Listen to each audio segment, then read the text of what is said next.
Queridos, chegamos no 44º dia de resumo do nosso desafio quaresmal. Lemos a Bíblia inteira em 45 dias, vai completar amanhã. E hoje eu vou fazer um resumo do resumo de nada mais, nada menos que 9 livros, 9 cartas, praticamente. Eu vou fazer aqui um resumo para vocês. Então vai ser um resumo bem, assim, bem resumo mesmo, como eu fiz há 2 dias atrás. Importante lembrar que daqui a alguns dias eu vou promover algo mais aprofundado. Então, eu vou fazer uma introdução sobre cada livro da Bíblia católica, para que você entenda, na hora que você pegar o livro, aquele livro da Bíblia para ler, você já vai ter entendido ele antes de ler. A minha intenção é essa. Ou, se você lê, porque acontece muito, a pessoa lê tudo e não entende nada. Depois que você terminar de ler e ter acesso ao conteúdo que eu vou te entregar, você vai entender tudo que você já leu. Então, hoje eu estou fazendo um resumo do resumo por causa do prazo. Amanhã já termina o nosso desafio e eu quero pelo menos estar pontuando tudo que a gente já leu até aqui, né? Amanhã vai ficar ainda mais quatro livros que nós vamos falar do Apocalipse e das 3 cartas de São João, tudo amanhã, né? Então hoje eu vou trazer para vocês uma reflexão sobre Colossenses, sobre Filemon. Então são cartas muito complexas. Hebreus, que é mais complexo ainda. Vou trazer também uma introdução sobre a carta aos Hebreus, sobre a primeira carta de Pedro, a segunda carta de Pedro. Vou falar aqui com vocês hoje um resumo sobre as 2 cartas de Timóteo, que também é muito importante, e Tito e Judas. Então, são 9 cartas, então não dá tempo, né? E também o resumo ia ficar muito cansativo, né? Muito prolongado. Mas vamos direto ao que interessa. Então, a carta escrita por Paulo aos Colossenses, ela aborda várias questões centrais de fé, mas vamos pegar aquelas que são mais importantes para nós, né? Paulo começa enfatizando que Cristo é a imagem do Deus vivo, né? O Deus invisível, né? Ele é a imagem do Deus invisível, o Criador de todas as coisas. Ele destaca a importância dessa divindade e a sua pré-existência. Ele vai falar isso com muita veemência, eu diria isso. Ele é a imagem do Deus invisível, o primogênito de toda criatura. Ele existe antes de todas as coisas, né? Tudo foi feito por ele, para ele, vai dizer assim o apóstolo Paulo. Outra coisa que fica muito enfatizado na carta escrita aos Colossenses as doutrinas erradas e as filosofias que distorcem o evangelho. Paulo exorta aquela igreja para que ela permaneça firme na fé. Não se deixe levar por essas doutrinas erradas, não. Ele também encoraja os fiéis de Colosso a abordarem práticas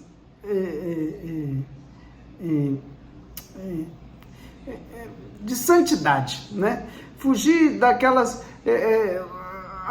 aquelas práticas pecaminosas. Oh meu Deus, a palavra fugir, né? Para que eles adotem uma vida nova, caracterizada pelas virtudes cristãs, com amor, compaixão, humildade. Também ele pede os cristãos que eles devem comportar nas suas relações familiares, suas relações sociais, promovendo harmonia, respeito entre eles. Enfim, o apóstolo Paulo, quando escreve aos Colossenses, ele quer trazer para esta igreja uma mensagem de um testemunho de vida autêntico, né? E ele vai concluir que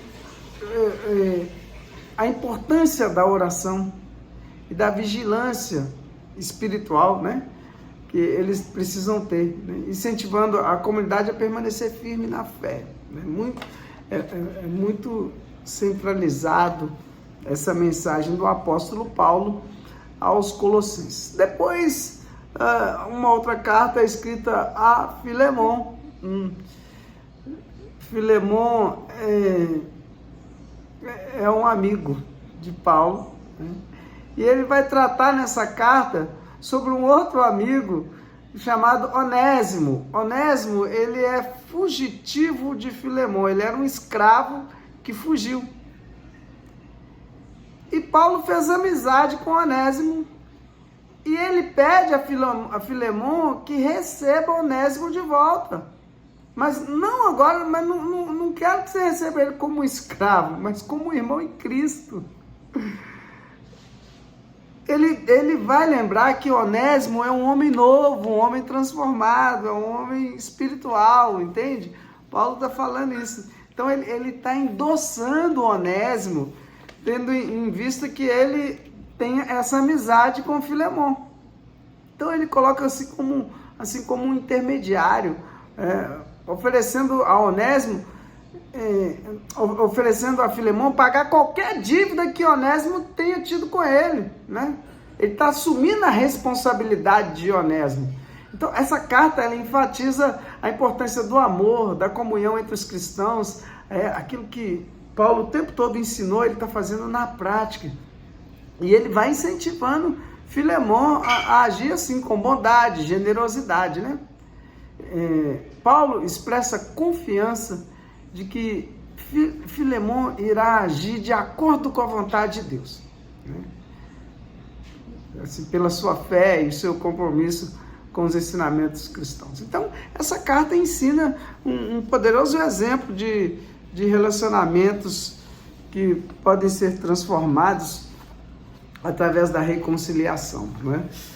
Uma carta extremamente importante, mas muito complexa também, que nós lemos, foi a carta escrita aos Hebreus. É um autor desconhecido, não se pode afirmar com precisão o autor dessa carta, escrita aos Hebreus, mas ela deixa muito enfatizado que Jesus ele é superior aos anjos, a Moisés, ao sacerdócio levítico, sendo filho de Deus, o sumo sacerdote perfeito. A carta traz essa mensagem, né? Ela apresenta uma nova aliança estabelecida por meio do sacrifício de Jesus Cristo, que oferece a redenção e acesso direto a Deus. Tudo é por Ele, né? Acheguemo-nos a Ele. Essa é a mensagem dessa carta. Eles são encorajados a manter a fé e perseverar em meio às dificuldades, com o exemplo da fé que os antigos demonstraram no Antigo Testamento. Então, a gente vai ver lá em Hebreus 11, muito destacado a fé dos nossos antepassados, né? Os mártires, os heróis da fé, né? Também a carta ela adverte sobre o perigo de se afastar dessa fé, sobre a importância de permanecer firme em Cristo, não ficar dando brecha, né, para que se esfrie, né? A carta escrita aos Hebreus ela traz essa mensagem e conclui com a exortação de viver em amor, apoiar uns aos outros, adorar a Deus com muita gratidão. Ou seja, o objetivo é fortalecer a fé dos cristãos hebreus. Como eu disse para vocês, depois eu vou fazer um aprofundamento mais claro e objetivo para que você possa entender todo o conteúdo de cada livro, de cada carta da Sagrada Escritura. Depois nós lemos sobre aquilo que Pedro escreveu. Então, são duas cartas de Pedro, né? E a primeira carta, ela destaca que os cristãos são escolhidos como um povo santo. E eles devem permanecer de maneira digna com que foram chamados, né? Uma coisa também que fica muito claro nessa primeira carta escrita por Pedro é que o sofrimento faz parte da vida cristã, não tem o que fazer, não há o que correr. E mesmo, além disso, o sofrimento, ele é uma oportunidade para glorificar a Deus. Então Pedro vai encorajar os fiéis a suportarem com dificuldades, mesmo com dificuldades, suportarem com fé, né? Então é preciso que tenha um comportamento como o de Cristo. Como Pedro escreve como devem se comportar nas suas relações sociais, incluindo maridos, esposas, autoridades, né? É uma vida de santidade e respeito que a carta vem tratar. Uma outra coisa que essa primeira carta de Pedro, Pedro fala sobre essa esperança viva que os crentes têm em Cristo, né? Ele foi ressuscitado e agora ele oferece a salvação, né? E conclui com exortações para que todos sejam sóbrios, vigilantes, resistindo ao diabo e permanecendo firme na fé, porque o vosso inimigo, ele anda ao derredor, buscando a hora de te devorar, né? Como um leão que ruge, ele fica ali rondando. Então, resistir e permanecer firme. A segunda carta também aborda a importância de uma fé verdadeira e a defesa contra os falsos mestres, né? Então, alguns tópicos importantes nessa segunda carta de Pedro. Ele exorta que todos devem crescerem na graça, no conhecimento de Jesus, desenvolvendo as virtudes cristãs, né? E ele alerta sobre a presença de falsos mestres que distorcem a verdade do evangelho, enfatizando que eles trarão a destruição e engano, e, enfim, são infiltrados ali, os falsos mestres, né? Ele fala do anticristo também, e reafirma a certeza da volta de Cristo. Pedro não deixa de falar isso, né? Mesmo diante de tanta descrença, ceticismo, ele vai encorajar os cristãos a viverem de forma piedosa, porque Jesus vai voltar. Pedro vai destacar as importâncias das Escrituras como fonte de verdade e autoridade, lembrando que as profecias são inspiradas por Deus. E vai concluir recomendando vigilância e firmeza na fé. Ele fala muito disso, né? Que todos mantenham-se firmes e fujam da corrupção do mundo.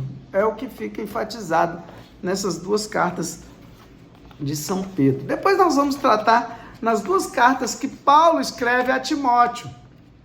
Timóteo é um filho espiritual muito amado de Paulo, né? É um jovem discípulo dele. Ele vai abordar essa questão da liderança e a vida da igreja. Em resumo, Paulo, ele orienta sobre as qualificações para os líderes na igreja, como bispos, diáconos. E ele enfatiza a questão do caráter e da integridade deles, né? Essa primeira carta, ela vai alertar, Paulo vai alertar sobre os falsos mestres que trazem ensinos que desviam da verdade. E ele instrui a Timóteo a manter-se na pureza. Timóteo tem que manter-se firme na pureza, né? Ele dá conselhos sobre a vida em comunidade, admoestando sobre orações e tratamentos de diferentes grupos e cuidados com os necessitados também. Ele vai fazer isso.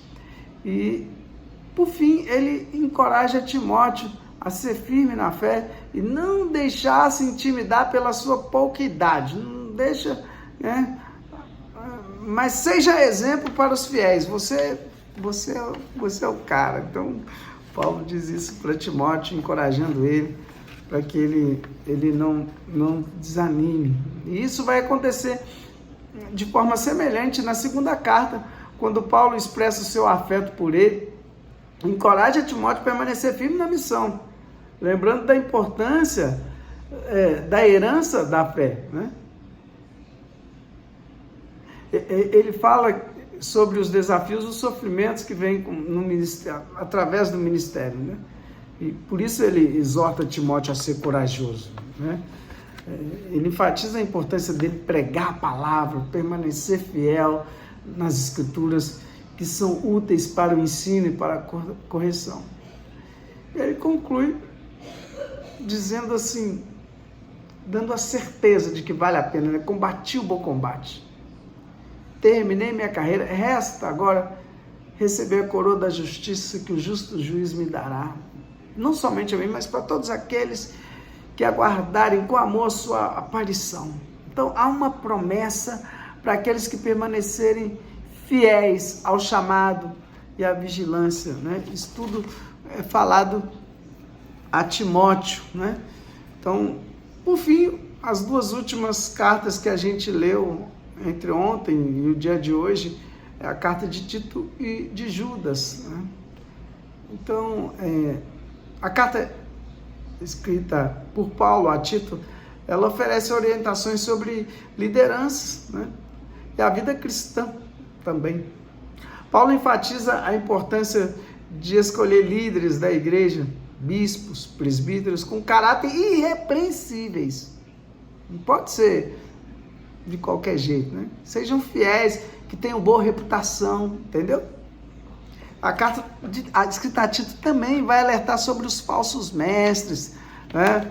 Que trazem ensinos enganosos, que podem afetar a fé de muitos, né?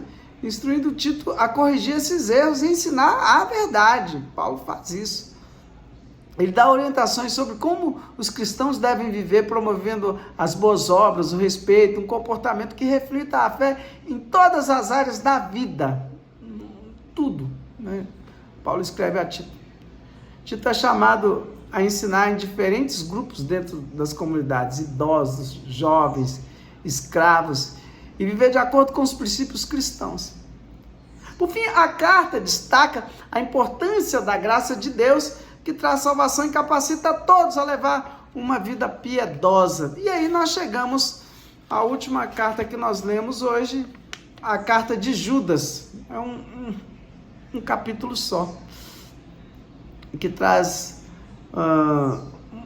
uma importância também da fé e também do combate aos falsos mestres. Judas alerta sobre as pessoas que se infiltram na igreja, que ficam distorcendo a graça de Deus, promovendo comportamentos imorais.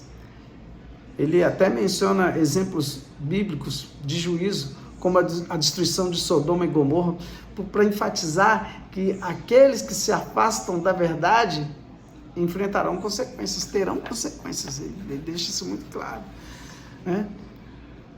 Então, Judas incentiva todos a lutarem pela fé que uma vez foi dada aos santos, mantendo-se firmes nas suas crenças. A carta oferece orientações sobre como lidar com os que duvidam com compaixão e firmeza.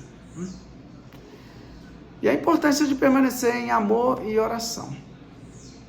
Judas vai concluir tudo com uma doxologia, exaltando a Deus e pedindo que ele guarde a todos de se desviarem da fé. Assim nós finalizamos esses resumos que compreenderam os dias de ontem e de hoje. Hoje, o 44º dia do nosso desafio quaresmal. Amanhã, último dia, você terá concluído a Bíblia inteira comigo numa quaresma em 45 dias. E como eu disse, eu vou falar das cartas de São João e o Apocalipse escrito por São João. Que Deus te abençoe.